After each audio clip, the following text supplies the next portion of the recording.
Hello friends, hope you are doing well and high in spirits. BPSC का दिल देखो, इस सीरीज में इंडियन पॉलिटी एंड कॉन्स्टिट्यूशन का 5वां क्लास। इसमें हम 65th बीपीएससी में जो इंडियन पॉलिटी एंड कॉन्स्टिट्यूशन के सवाल पूछे गए हैं उनको देखेंगे, बकायदे उनको डिस्कस करेंगे, उनके पीछे के कंसेप्ट्स देखेंगे, ये सारी चीजें करेंगे और आपके रिवीजन के लिए क्या टास्क है ये सारी चीजें भी करेंगे। तो चलिए क्लास स्टार्ट करते हैं। आप देख रहे हैं पीएससी नट्स और मैं हूं आपके साथ Priyanka Kumari. So the first question जो कि बीपीएससी ने आपसे पूछा है is related to classification of parties, national party, regional party, registered party. इस ये जो कंसेप्ट है इसके पीछे का सवाल है। पहले सवाल देखते हैं फिर कंसेप्ट डिस्कस करेंगे। सो द क्वेश्चन इज कि आम आदमी पार्टी इज अ, आम आदमी पार्टी क्या है? स्टेट पार्टी है, नेशनल पार्टी यानी राष्ट्रीय पार्टी है, रीजनल पार्टी यानी क्षेत्रीय पार्टी है, या फिर रजिस्टर्ड पार्टी है। और डियर फ्रेंड्स, ये जब सवाल पूछा गया था तब आम आदमी पार्टी नेशनल पार्टी छोड़कर, यानी 65th बीपीएससी का ये सवाल है। तब के समय पे जो सही था मोटा था, यानी आम आदमी पार्टी तब स्टेट पार्टी थी, रीजनल पार्टी थी, रजिस्टर्ड पार्टी थी, पर तब आम आदमी पार्टी नेशनल पार्टी नहीं थी, यानी तब आंसर मोटा था, but not all of the above, यानी ए, सी एंड डी। बट आज के डेट में अगर देखें तो आम आदमी पार्टी इन सब के साथ साथ एक नेशनल पार्टी भी हो गई है। ठीक है, तो सवाल जरूरी नहीं, क्वेश्चन यहाँ पे आम आदमी पार्टी के इंटरेस्ट नहीं है, बल्कि आपको ये पता होना चाहिए, ये तो करंट अफेयर्स में आप पढ़ेंगे ही कि आम आदमी पार्टी के साथ साथ कुछ पार्टीज को नेशनल पार्टी का दर्जा दिया गया है and at the same time कुछ पार्टीज को नेशनल पार्टी के से डाउनग्रेड किया गया है। तो ये चीजें आप करंट अफेयर्स में पढ़ेंगे। हमारा अटेम्प्ट यहाँ पे क्या है कि हम इसके पीछे के जो पॉलिटी के कंसेप्ट है, जो कॉन्स्टिट्यूशन के कंसेप्ट है, उनको समझे। तो हम एक एक करके समझेंगे कि पहले हम देखेंगे कि किसी भी पार्टी को स्टेट पार्टी के लिए क्या क्राइटेरियाज होते हैं, और उसके बाद देखेंगे कि रीजनल पार्टी, नेशनल पार्टी के लिए क्या क्राइटेरियाज होते हैं। ओके, तो अगर हम देखें तो स्टेट पार्टी के लिए क्राइटेरियाज देखें तो क्या क्या होते हैं। 4 क्राइटेरियाज है। इनमें से कोई भी नॉट, आप याद रखेंगे, इन चारों में से कोई भी अगर कोई पार्टी क्राइटेरियाज फुलफिल करती है तो उसको स्टेट पार्टी का दर्जा दिया जाता है। पहला क्राइटेरिया क्या है कि स्टेट लेजिस्लेटिव असेंबली इलेक्शंस हुए हों। ठीक है, यानी राज्य के विधानसभा चुनाव में पार्टी को कम से कम 6% जो वैलिड वोट्स हैं वो मिले हों। ठीक है, पहला कंडीशन है कि स्टेट लेजिस्लेटिव असेंबली यानी राज्य विधानसभा चुनाव में पार्टी को जो 6% वैलिड वोट्स है वो मिले हों, और साथ के साथ कम से कम 2 सीटें मिली हों। ये एटलीस्ट है, याद रखेंगे आप, ये पहला कंडीशन। दूसरा कंडीशन क्या है कि स्टेट लेजिस्लेटिव असेंबली के इलेक्शन में ही पार्टी को कम से कम 3% of total seats, state legislative assembly election में पार्टी ने 3% ऑफ टोटल सीट्स और 3 सीट्स, टोटल सीट्स का 3% या फिर 3 सीटें, इनमें से जो भी ज्यादा हो, विच एवर इज मोर, आप नोट कर लेंगे, इनमें से जो भी ज्यादा हो, अगर ये मिलता है स्टेट लेजिस्लेटिव असेंबली इलेक्शन में, इन दोनों में से कोई कंडीशन सेटिस्फाई होता है तो उसको स्टेट पार्टी का दर्जा दिया जाएगा। अब जो जनरल इलेक्शन होते हैं लोकसभा के, उसकी बात कर लेते हैं। ये भी स्टेट पार्टी के कंडीशन में ही आता है। तो लोकसभा यानी जनरल इलेक्शन में अगर किसी पार्टी को 6% ऑफ वैलिड वोट, ठीक है, 6% ऑफ वैलिड वोट प्लस 1 सीटें, याद रखेंगे आप, यहाँ पे स्टेट लेजिस्लेटिव असेंबली में कितनी सीटें थी? 2 सीटें थी। लोकसभा में कितनी सीटें हैं? 1 सीटें हैं।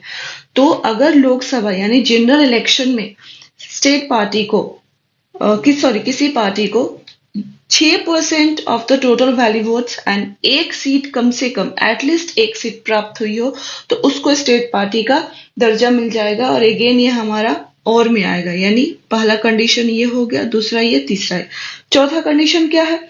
चौथा कंडीशन ये है कि लोकसभा यानी जनरल इलेक्शन में ही हर 25 सीट में आउट ऑफ ईच, एक मिनट, हर 25 सीट में एक सीट जो है उस पार्टी को मिली है। हर 25 सीट में से एक सीट जो है एक पर्टिकुलर पार्टी को मिलती है, तो उस पार्टी को स्टेट पार्टी का दर्जा दिया जा सकता है। तो हमारे पास कितने कंडीशंस हो गए?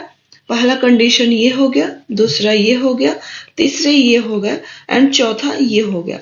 अब इन चारों में से कोई भी कंडीशन अगर कोई पार्टी फुलफिल करती है तो उसको स्टेट पार्टी का स्टेटस दिया जाता है। ठीक है, पहला कंडीशन क्या है? 6% ऑफ वोट्स प्लस या और 2 सीट्स प्लस, यहाँ पे और मतलब and, not over, and 6% of votes and 2 seats at least. दूसरा कंडीशन क्या है कि स्टेट लेजिस्लेटिव असेंबली में 3% ऑफ टोटल सीट्स और 3 सीट्स, जो भी ज्यादा हो उसको मिल जाए। अगर जनरल इलेक्शन की बात करें तो 6% ऑफ टोटल वोट्स या फिर एंड 1 सीट, एक सीट मिल जाए।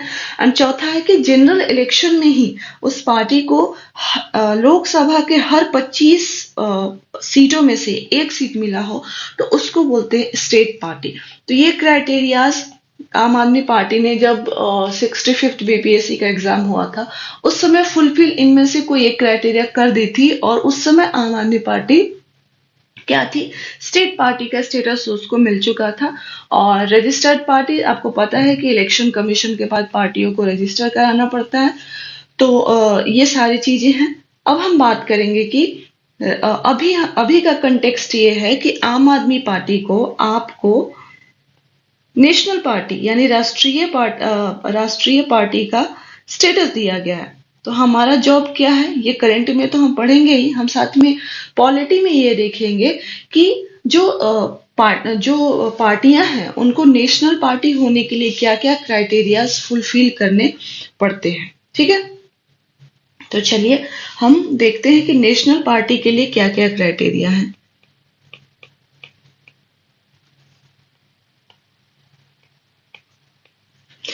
नेशनल पार्टी के लिए अगर हम देखें तो 3 क्राइटेरियाज है हमारे पास।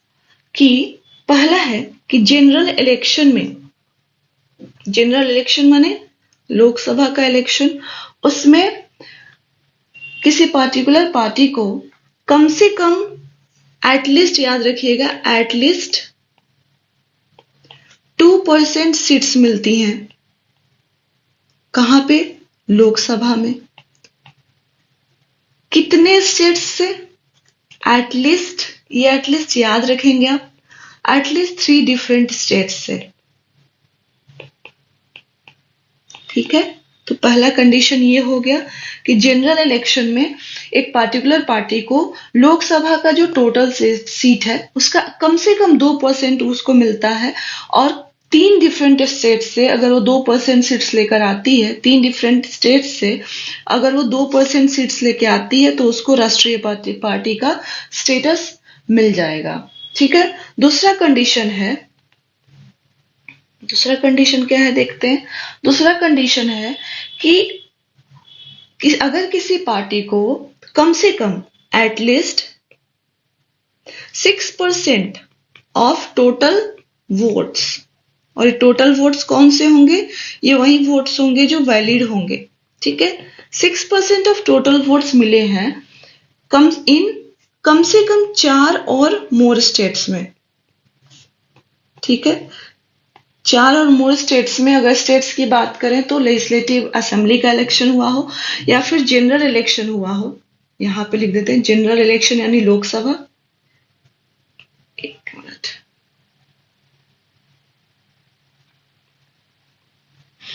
जनरल इलेक्शन यानी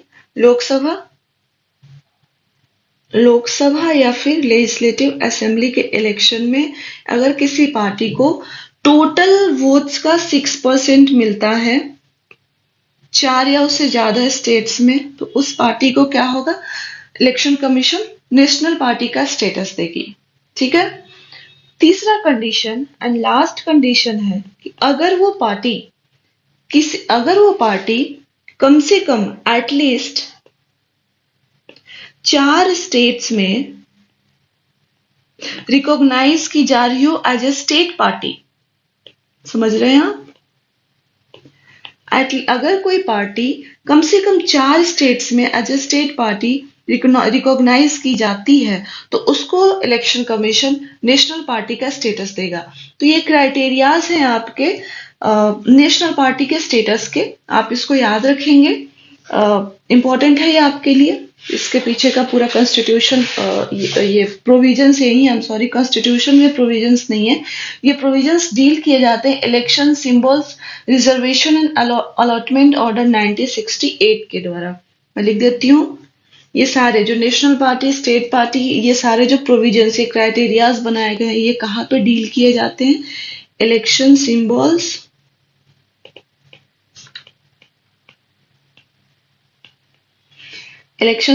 रिजर्वेशन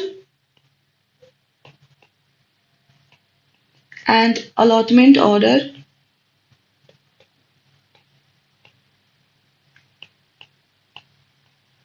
1968 से डील की जाती है। सो ये पूरा कंसेप्ट है आपका नेशनल पार्टी और स्टेट पार्टी के रिगार्डिंग आप देख लेंगे।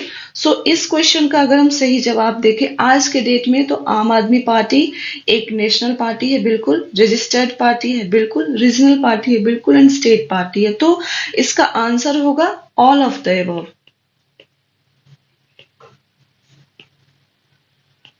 ठीक है, बाकी हमने सारे कंसेप्ट सिलेक्शन से रिलेटेड आपको बताए हैं कि आर्टिकल 326 से आर्टिकल 324 से लेकर 329 डिलिमिटेशन के सारे कंसेप्ट हमने पिछले क्लासेस में डिस्कस किए हैं, तो ये सारी चीजें आप देखेंगे। ओके, चलिए नेक्स्ट क्वेश्चन जो बीपीएससी ने आपसे पूछा है, which one of the following constitutional remedies is also known as postmortem? यानी निम्नलिखित संवैधानिक उपचारों में से किसे पोस्टमार्टम भी कहा जाता है? ऑप्शंस हैं आपके, प्रोहिबिशन प्रतिषेध, मंदामस परमादेश, सर्सियोररी उत्प्रेषण, क्यूओ वारंटो अधिकार परीक्षा। इसका सही जवाब है सर्सियोररी। सर्सियोररी को हम पोस्टमार्टम भी कहते हैं। इसके पीछे का कंसेप्ट देखेंगे my dear friends. Just a minute. Yes. My dear friends, certiorari action में कब आता है? Certiorari मतलब क्या होता है? To certify. अब ये एक्शन में कब आता है? देखिए, हमारे पास इंफेरियर कोर्ट्स हैं एंड ट्रिब्यूनल्स हैं, ठीक है। अब इन्होंने एक ऑर्डर दिया नहीं, यहाँ पे एक्शन ले लिया गया, ठीक है। अब इस एक्शन पे यानी इंफीरियर कोर्ट्स एंड ट्रिब्यूनल्स के ऑर्डर पे या तो जो हायर जुडिशरी बोले तो supreme court and high court, तो जो हायर जुडिशरी है क्या करेगी? या तो इनको रिकंसीडर करेगी इनके जजमेंट को, ओके, या फिर क्वैश कर देगी, और ये कौन करेगी? Higher judiciary. तो ये जो इंफीरियर कोर्ट्स एंड ट्रिब्यूनल्स के ऑर्डर को यानी एक्शन ऑलरेडी ले लिया गया है, और ये जो प्रोसेस है यहाँ पे जब सुप्रीम कोर्ट और हाई कोर्ट यानी हायर जुडिशरी एक्शन में आती है और या तो रिकंसीडर करेगी या फिर क्वेश करेगी इनके ऑर्डर को, इसको बोलते हैं सर्सियोररी। इस प्रोसेस को बोलते हैं। अब इसको पोस्टमार्टम क्यों बोला गया? पोस्टमार्टम मतलब क्या कि कोई चीज ऑलरेडी हो चुका है, उस मतलब action has been, first instance में पोस्टमार्टम मतलब फर्स्ट इंस्टांस में एक्शन ले लिया गया है, ठीक है। तो अब देखेंगे कि सर्शियोररी के केस में कोर्ट्स कब एक्शन में आते हैं? जब इंफीरियर कोर्ट्स एंड ट्रिब्यूनल्स ने एक्शन ले लिया होता है, ऑर्डर दे दिया होता है, ठीक है। सो ये कंसेप्ट है, इसके पीछे का सर्शियोररी का मतलब होता है टू सर्टिफाई, मतलब जो यहाँ पे ऑर्डर्स लिए गए हैं उनको डिसीजन ले लिया गया है, एक्शन ले लिया गया है, उसको हम सर्टिफाई कर रहे हैं, ठीक है। प्रोहिबिशन की बात करें, तो प्रोहिबिशन जो है, देखिए सर्चियोररी, यहाँ पे सर्चियोररी एक्शन में कहाँ आ रहा है, ऑर्डर लेने के बाद, ठीक है। प्रोहिबिशन मतलब प्रतिषेध, प्रोहिबिशन मतलब टू प्रोहिबिट, रोकना। अब प्रोहिबिशन जो है एक्शन में आता है यहाँ पे, ऑर्डर लेने के मतलब एक्शन लेने के पहले। कोई भी इंफीरियर कोर्ट एंड ट्रिब्यूनल अगर हायर जुडिशरी, सुप्रीम कोर्ट या हाई कोर्ट को लगता है कि भाई अपने ज्यूरिस्डिक्शन, अपने ड्यूटीज से बियॉन्ड जा रहे हैं, इनकी जो लेजिटिमेट बाउंड्रीज है उससे बियॉन्ड जा रहे हैं, तो ये सुप्रीम कोर्ट एंड और हायर जुडिशरी जो एक्शन में आती है और उनको स्टॉप कर देती है, टू प्रोहिबिट, उनको रोक देती है कि देखिए आप अपने लिमिट्स को क्रॉस कर रहे हैं, ठीक है। सो प्रोहिबिशन जो है हमारा कहाँ एक्शन में कहाँ पे आता है, एक्शन के पहले। और सर्शियोररी की बात करें तो एक्शन के बाद। समझ में आ गया होगा।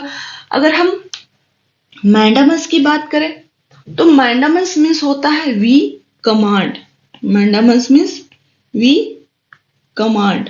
और अगर याद रखना है इसको तो मैंडामस को आप बिल्कुल बोलचाल की भाषा में याद रख सकते हैं, माइंड योर वर्क,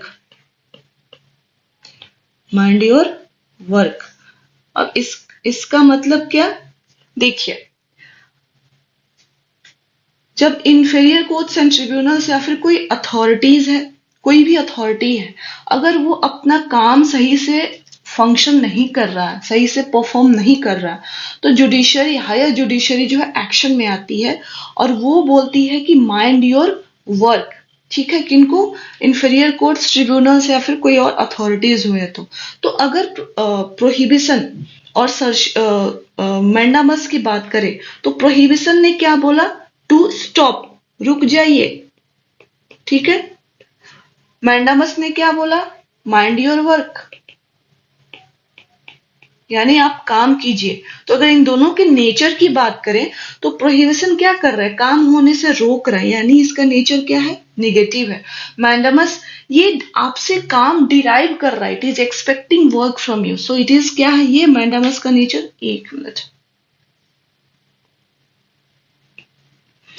मैंडामस का नेचर क्या है हमारा, अगर देखें तो ये, I am extremely sorry, just give me 1 minute.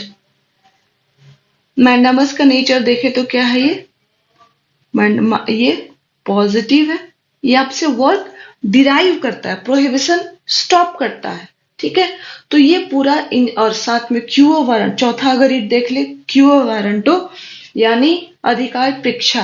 अगर आप जा करके किसी ऑफिस पे, गवर्नमेंट ऑफिस पे, कॉन्स्टिट्यूशन ऑफिस पे क्लेम करते हैं तो जुडिशरी आपसे पूछ सकती है कि by which authority, by which, यहाँ पे क्या होता है, by which authority you are claiming, ठीक है। सो ये आपका पूरा चारों का चारों रिट और उसका नेचर है। एक और रिट होता है, आप उसको पढ़ लेंगे, और साथ में रिट्स आर्टिकल 32, 226। आपका जो टास्क है, अगर हम टास्क की बात कर ले यहाँ से, तो आपका टास्क है कि आप रिट्स पढ़ेंगे, चारों के चारों, सबका नेचर जानेंगे, ठीक है।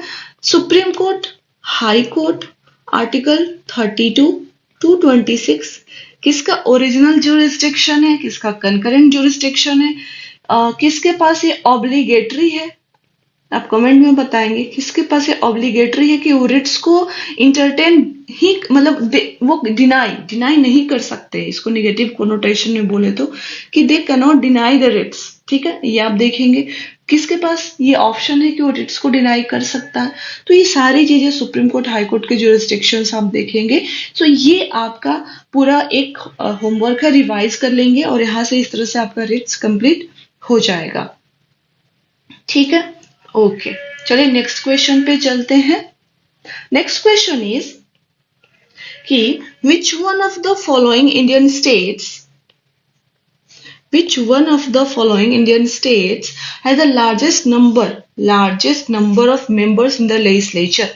निम्नलिखित भारतीय राज्यों में से किसकी राज्य विधानसभा में सदस्यों की संख्या अधिक है? ऑप्शंस हैं आपके, अरुणाचल प्रदेश, हिमाचल प्रदेश, मणिपुर एंड मेघालय, ठीक है। इसका सही जवाब है हिमाचल प्रदेश। गिवन राज्यों में हिमाचल प्रदेश में 68 मेंबर्स हैं और इनके अलावा बाकी सब में 60 मेंबर्स हैं। ये तो बहुत ही सैलो लेवल का क्वेश्चन है और ये बिल्कुल जीके का क्वेश्चन है। बात ये सिर्फ यहाँ तक सीमित नहीं है, बात यहाँ से शुरू होती है। बात यह है कि हमें जानना है कि कॉन्स्टिट्यूशन का प्रोविजन क्या है, कॉन्स्टिट्यूशन कहता क्या है कि जब हम लेजिस्लेटिव असेंबली में मेंबर्स की बात करते हैं यानी विधानसभा में सदस्यों की संख्या की बात करते हैं तो क्या कॉन्स्टिट्यूशन ने इस पे कुछ कहा भी है, तो अभी हम ये चीजें देखेंगे। माय डियर फ्रेंड्स, अगर हम आर्टिकल 170 प्रिसाइजली आर्टिकल 170 क्लॉज 1 की बात करें, आप देखिए ये आर्टिकल जाकर पढ़ेंगे, इसमें सिर्फ यही बात नहीं, इसके अलावा और भी बातें हुई है, जो डेलिमिटेशन की बातें हुई, चीज जो हमने प्रीवियस क्लासेस में डिस्कस की है, सारी चीजें हुई हैं। तो आर्टिकल 170 क्लॉज 1 की बात करें तो कॉन्स्टिट्यूशन ने साफ साफ कहा है कि किसी भी स्टेट लेजिस्लेटिव असेंबली यानी राज्य विधानसभा में जो मेंबर्स यानी सदस्यों की संख्या है वो मिनिमम 60 और मैक्सिमम 500, ये एक थ्रेशोल्ड उन्होंने फिक्स कर दिया है। जो मिनिमम फ्लोरिंग है, फ्लोरिंग मतलब कि इससे नीचे नहीं जा सकते, वो 60 है, 60 मिनिमम है। और अगर मैक्सिमम यानी अपर लिमिट उन्होंने अपर सीलिंग तय की है कि मैक्सिमम जो 500 होगा। बट हमारे पास जो राज्यों की पॉपुलेशन एंड उनका जो साइज देखें वो यूनिफॉर्म नहीं है, तो कुछ ऐसे छोटे राज्य हैं जैसे कि पुदुचेरी हो गई, गोवा देख लीजिए, नॉर्थ ईस्ट में सिक्किम देख लीजिए, और भी छोटे छोटे स्टेट्स हैं, है ना, मिजोरम हो गया। तो ये लोग इतने छोटे स्टेट्स हैं कि वो ये इस बाउंड्री, ये जो इन्होंने एक रेंज दिया है 60 to 500, इसमें फिक्स नहीं हो पा रहे थे। तो पार्लियामेंट ने कॉन्स्टिट्यूशन में अमेंडमेंट किया और यहाँ पे इनके लिए फ्लेक्सिबिलिटी दी गई है कि ये 60 से नीचे जा सकते हैं। आपका काम है आर्टिकल 170 को पढ़ना, आर्टिकल 170 क्लॉज 1 को पढ़ना। देखिए, legislative assembly, legislative council, Lok Sabha, Rajya Sabha, members कितने हो सकते हैं, स्ट्रेंथ क्या हो सकता है, लेजिस्लेटिव काउंसिल 179, आप आर्टिकल 169 पढ़ेंगे। ये 169 किसके लिए आप कमेंट में बताएंगे, आप नहीं बताएंगे बट आपको पढ़ना है। 169 जब राज्य में विधान परिषद की एस्टैब्लिशमेंट होती है और उसका डिसोल्यूशन होता, अबोलिशमेंट होता है, इससे डील करता है। तो ये सारी चीजें आपका टास्क है कि आपको पढ़ना है, ठीक है। ओके, चलिए नेक्स्ट क्वेश्चन पे चलते हैं। नेक्स्ट क्वेश्चन है कि in the order of precedence who among the following comes first. Bharat के वरीयता क्रम में निम्नलिखित में से कौन पहले आता है। ऑप्शंस हैं आपके, chairman UPSC, chief election commissioner मुख्य चुनाव आयुक्त, कंट्रोलर और एंड ऑडिटर जनरल नियंत्रक एवं महालेखा परीक्षक, chief justice of high court उच्च न्यायालय का मुख्य न्यायाधीश। अगर इसका सही जवाब देखें तो इसका सही जवाब है मोटा, more than one of the above. क्योंकि अब अगर आप ऑर्डर ऑफ प्रेफरेंस देखें तो आपके ये तीनों यानी chairman UPSC, chief election commissioner, CAG एक साथ आते हैं, ठीक है। तो चलिए इसके पीछे का कंसेप्ट देखते हैं, देखेंगे ऑर्डर ऑफ प्रेसिडेंस क्या होता है और इन सब का देखेंगे कि इनका पोजीशन क्या है। माय डियर फ्रेंड्स, अगर ऑर्डर ऑफ प्रेसिडेंस की बात करें तो ऑर्डर ऑफ प्रेसिडेंस क्या है। ऑर्डर ऑफ प्रेसिडेंस एक प्रोटोकॉल लिस्ट है। क्या है? एक प्रोटोकॉल लिस्ट है, बकायदे आप नोट कर लेंगे। किसका? गवर्नमेंट ऑफ इंडिया के जो फंक्शनरीज हैं उनका, ठीक है। इसमें गवर्नमेंट ऑफ इंडिया को क्या, फंक्शनरीज को क्या किया जाता है, लिस्ट किया जाता है, लिस्टेड किया जाता है। किस बेसिस पे? इस लिस्टिंग का बेसिस क्या है? उनका रैंक एंड ऑफिस, ठीक है। सो आप समझ रहे होंगे वरीयता क्रम क्या है। एक प्रोटोकॉल लिस्ट है जिसमें गवर्नमेंट ऑफ इंडिया के फंक्शनरीज को लिस्ट किया जाता है। किसके बेसिस पे? उनके रैंक एंड ऑर्डर के बेसिस पे, ठीक है। ये कोई प्रैक्टिकल, इसका प्रैक्टिकल यूटिलिटी देखें तो कोई ज्यादा प्रैक्टिकल यूटिलिटी नहीं है। ये सिर्फ एक कन्वेंशनल या फिर सेरेमोनियल प्रोविजन है।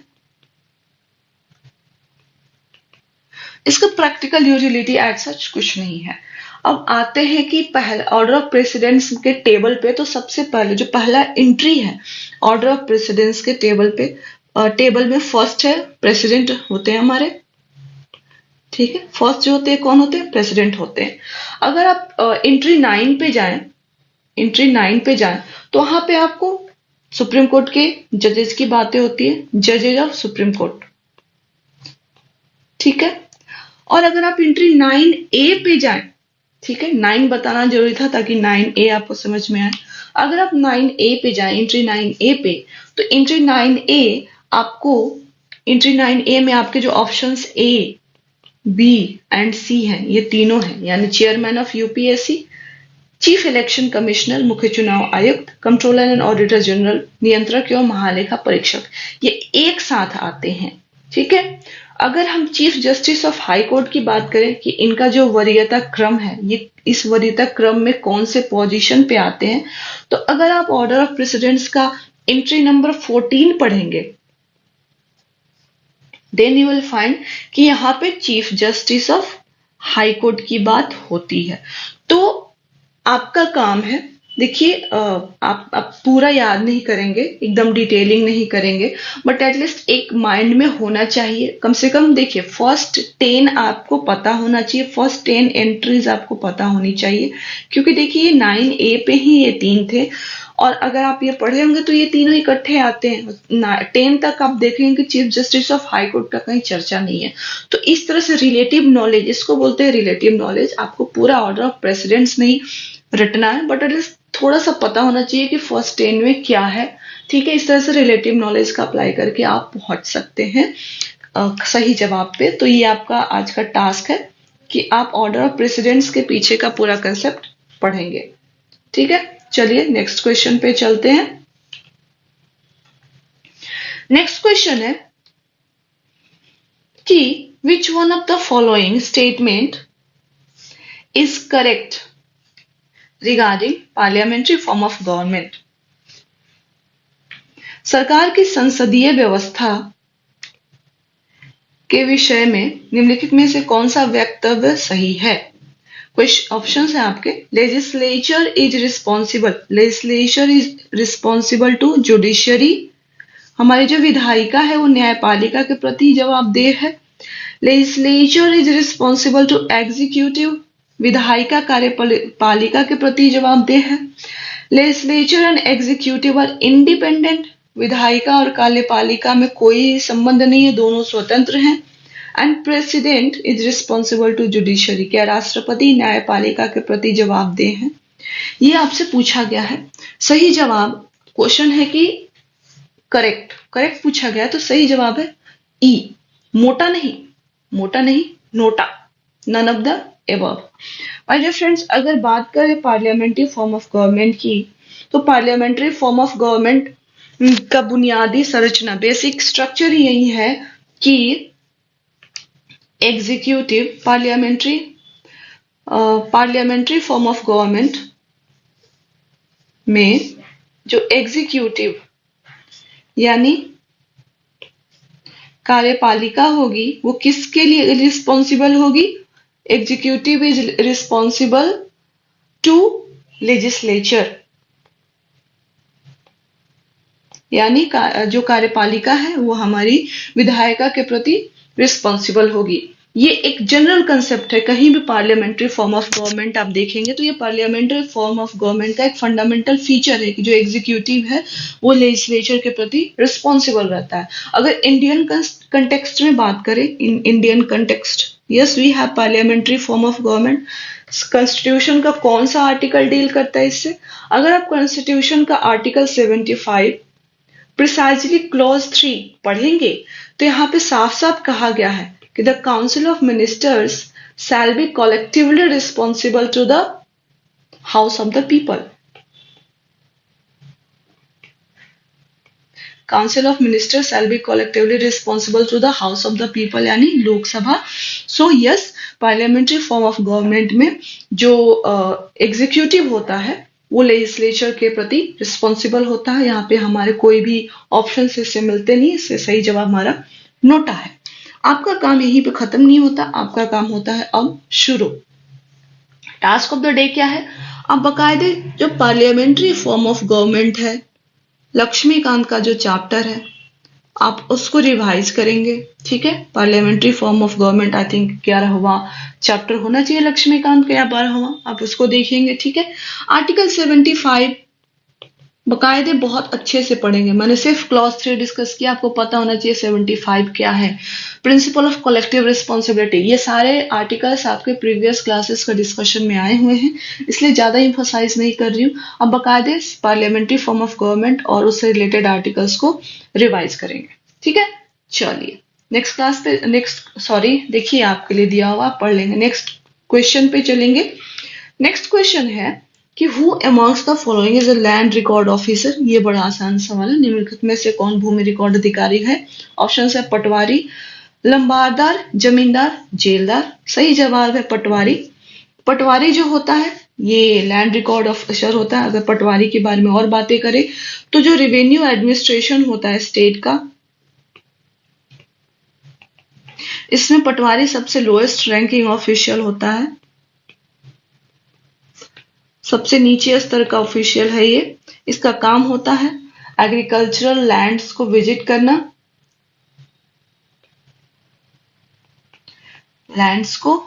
करना, एंड रिकॉर्ड्स मेंटेन करना। ठीक है, ये इसका टास्क होता है। तो ये आपका सही जवाब है, आप देख लेंगे। इतना पता होना चाहिए पटवारी के बारे में, इससे ज्यादा आप जानकर कोई फायदा नहीं है। ओके, सो नेक्स्ट क्वेश्चन पे चलते हैं। The next question is which one of the following characteristics is not true for unitary form of government? निम्नलिखित में से केंद्रीय शासन व्यवस्था के लिए कौन सा सही नहीं है? ठीक है, क्वेश्चन ध्यान से पढ़ेंगे। नॉट ट्रू, करेक्ट, इनकरेक्ट, क्या पूछा गया, वन पूछा गया, मोर पूछा गया, देख लेंगे। ऑप्शंस है आपके स्विफ्ट डिसीजन, त्वरित निर्णय, फ्लेक्सिबल, लचीलापन, आइडियल फॉर लार्ज कंट्रीज, बड़े देशों के लिए आदर्श, यूनिफॉर्मिटी ऑफ लॉज, कानून की एकरूपता, नोटा एंड मोटा। सो इसका सही जवाब देखिए, यानी पूछा गया कि नॉट ट्रू, तो इसका सही जवाब है आइडियल फॉर लार्ज कंट्रीज। ये सही नहीं है, मतलब यूनिटरी फॉर्म। अब चलिए इसका एक्सप्लेनेशन देख लेते हैं। अगर हम बात करें यूनिटरी फॉर्म ऑफ गवर्नमेंट की, तो एक इसका सबसे इंपॉर्टेंट कैरेक्टरिस्टिक, सबसे इंपॉर्टेंट विशेषता क्या है कि भाई यहाँ पे सेंट्रलाइजेशन होगा। सेंट्रलाइजेशन माने किसका? पावर, अथॉरिटी, सब चीजों की सेंट्रलाइजेशन होगी। किसके हाथों में? एक सेंट्रल गवर्नमेंट के हाथों में। ठीक है, कंप्लीट सेंट्रलाइजेशन किसका? Power and authority central government के हाथों में, और ये सेंट्रल गवर्नमेंट जो है पूरे स्टेट को कंट्रोल करेगी। तो देखिए, अगर हम सेंट्रलाइजेशन हो, डिफरेंट यूनिट्स नहीं हो, एक ही सेंट्रल अथॉरिटी हो, तो स्विफ्ट डिसीजन पॉसिबल है, बिल्कुल पॉसिबल है। यानी ये कैरेक्टरिस्टिक्स है केंद्रीय शासन व्यवस्था का, यानी यूनिटरी फॉर्म ऑफ गवर्नमेंट का एक कैरेक्टरिस्टिक है। फ्लेक्सिबल होगा, बिल्कुल होगा। जब एक से ज्यादा यूनिट्स होते हैं, 10 लोग बैठे हों, तो डिसीजन लेना मुश्किल हो जाता है, बट एक ही हेड हो तो डिसीजन लेना आसान है, तो फ्लेक्सिबिलिटी होगी। सी से पहले डी देख लेते हैं कि यूनिफॉर्मिटी ऑफ लॉज, बिल्कुल। अगर एक सेंट्रल यूनिट है हमारे पास और पूरे राज्य को गवर्न कर रही है, तो बिल्कुल यूनिफॉर्म, एक जगह central legislation, uniformity of law होगी। लेकिन आइडियल फॉर लार्ज कंट्रीज की बात करें, यानी ये ए, बी एंड सी कैरेक्टरिस्टिक्स हैं आपके यूनिटरी फॉर्म ऑफ गवर्नमेंट के। अगर हम सी की बात करें, तो माय डियर फ्रेंड्स, कहीं भी लार्ज कंट्री, बड़े देशों के लिए आदर्श क्या ये हो सकता है? आप बताइए। इंडिया ही देख लीजिए, इंडिया में 28 स्टेट्स हैं, 8 यूटीज हैं। इतनी बड़ी कंट्री में अगर एक बोल दिया जाए कि एक सेंटर होगा, वही आपके लिए कानून बनाएगा और सबके लिए इक्वली लागू होगा, यूनिफॉर्मिटी ऑफ लॉ होगा, इनका कोई अपना से नहीं रहेगा, तो ये कब तक चलेगा? तो आइडियल ये जो यूनिटरी फॉर्म ऑफ गवर्नमेंट है, ये बड़े कंट्रीज के लिए आदर्श नहीं हो सकते, आइडियल नहीं हो सकते, छोटे स्टेट्स, छोटे कंट्रीज के लिए आइडियल होते हैं। सो आपका जो करेक्ट आंसर है वो इस क्वेश्चन के हिसाब से सी है कि यूनिटरी फॉर्म ऑफ गवर्नमेंट, केंद्रीय शासन व्यवस्था जो है आइडियल, लार्ज कंट्रीज के लिए आइडियल नहीं होता है। तो ये हुई कहानी इसके पीछे का कंसेप्ट। अब आपके लिए टास्क क्या है, क्या आपको रिवाइज करना है? देखिए, आपको पता होना चाहिए कि यूनिटरी फॉर्म ऑफ गवर्नमेंट क्या होता है, फेडरल फॉर्म ऑफ गवर्नमेंट क्या होता है, ठीक है, इसके फीचर्स क्या होते हैं, फेडरल गवर्नमेंट के फीचर्स क्या होते हैं, और कॉन्स्टिट्यूशन में, इंडियन कॉन्स्टिट्यूशन अगर प्रिसाइजली बात करें तो इंडियन कॉन्स्टिट्यूशन में कौन से ऐसे फीचर्स हैं जो यूनिटरी टेंडेंसी की तरफ ले जाते हैं और कौन से ऐसे फीचर्स हैं जो फेडरल फीचर्स हैं। ठीक है, ये चीजें आप देखेंगे और साथ में आपका टास्क ये भी है, parliamentary form of government and presidential form of government के बीच के डिफरेंसेस आपको पढ़ने हैं। This is your task, revise करने हैं, ये आपको करना ही पड़ेगा। You never know, last time BPSC ने 8 सवाल पूछे थे, पर जो 67th एग्जाम कैंसिल हुआ था, जो ओरिजिनल एग्जाम हुआ था, उसमें 15 क्वेश्चंस थे पॉलिटी से और सारे कंसेप्चुअल सवाल थे। तो you have to be prepared for any eventuality. Okay, ठीक है, चलिए नेक्स्ट क्वेश्चन पे चलते हैं। नेक्स्ट क्वेश्चन है कि what is the objective of community development programmes. देखिए, अच्छा इससे बाद में आएंगे, ठीक है। समुदाय विकास कार्यक्रम का उद्देश्य क्या है? ऑप्शन है आपके, providing educational facilities, standard of living को इंप्रूव करना, पॉलिटिकल ट्रेनिंग देना, प्लानिंग में, योजना बनाने में गांव वालों को सहायता करना। माय डियर फ्रेंड्स, इसका सही जवाब है मोटा, एक्चुअली मोटा नहीं, all of the above. Educational facilities, standard of living, सारी चीजें हैं। कम्युनिटी डेवलपमेंट प्रोग्राम के बारे में जानेंगे, ये आफ्टर इंडिपेंडेंस, मतलब हमें जब स्वतंत्रता मिली उसके तुरंत बाद वन ऑफ द मेजर, जो कुछ इंपॉर्टेंट डेवलपमेंट इनिशिएटिव्स भारत सरकार लेकर आई थी आफ्टर इंडिपेंडेंस, उनमें से एक था, मोस्ट इंपॉर्टेंट इनिशिएटिव्स में से एक था। 1952 में इसको इनिशिएट किया गया था और इसका फिलॉसफी क्या है और किस फिलॉसफी पे ये काम करता है?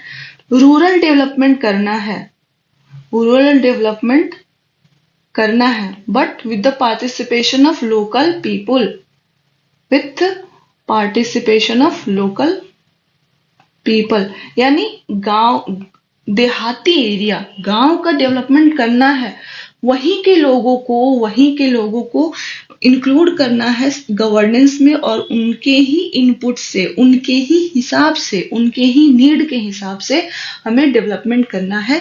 तो ये इसका फिलॉसफी है। अगर आप इसको पढ़ेंगे तो इसमें education, health, standard of living, political training, planning, इन सारी चीजें, देखिए योजना बनाने में सहायता करना, बिल्कुल इसका एक इम्पॉर्टेंट मकसद है कि गांव के लोग ही उनकी नेसेसिटी के हिसाब से योजना बनाएं, प्लान करें और उस प्लान में गवर्नमेंट एक फैसिलिटेटर, यानी गवर्नमेंट का रोल जो हो फैसिलिटेटर, एक गवर्नमेंट का रोल जो हो क्या हो, एक सहायक का हो, इन सब चीजों को फैसिलिटेट कराने में। सो आपका टास्क है, देखिए कम्युनिटी डेवलपमेंट प्रोग्राम इससे पहले कई बार डिस्कशन में आ चुका है और इकोनॉमी के जब सवाल करेंगे तब भी देखेंगे कि कम्युनिटी डेवलपमेंट प्रोग्राम कई बार पूछा गया। टास्क आपका है कि आप कम्युनिटी डेवलपमेंट प्रोग्राम को इतने अच्छे से प्रिपेयर कर लीजिए कि कोई डाउट्स नहीं रहने चाहिए। ये ऑफ्ट रिपीटेड टॉपिक है, हर साल पूछी जा रही है, या तो पॉलिटी या फिर इकोनॉमी, किसी तरह से पूछ रहे हैं आपसे। तो आपका टास्क है कि इसको बहुत अच्छे से प्रिपेयर कर लें, इसकी फिलॉसफी जान लें ताकि कोई डाउट्स एंड डिस्प्यूट्स ना रह जाए।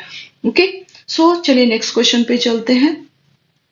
नेक्स्ट क्वेश्चन है कि which of the following was constituted under the Panchayati Raj system, निम्नलिखित में से किसका निर्माण पंचायती राज व्यवस्था के तहत हुआ था? ऑप्शन है आपके खाप पंचायत, कास्ट पंचायत, ग्राम पंचायत एंड जन पंचायत। सही जवाब आपको पता है, ग्राम पंचायत का निर्माण हुआ था पंचायती राज सिस्टम के द्वारा। जो ग्राम पंचायत है ये फंडामेंटल यूनिट है, बुनियादी संरचना है पंचायती राज सिस्टम के अंदर जो गवर्नेंस होता है उसका।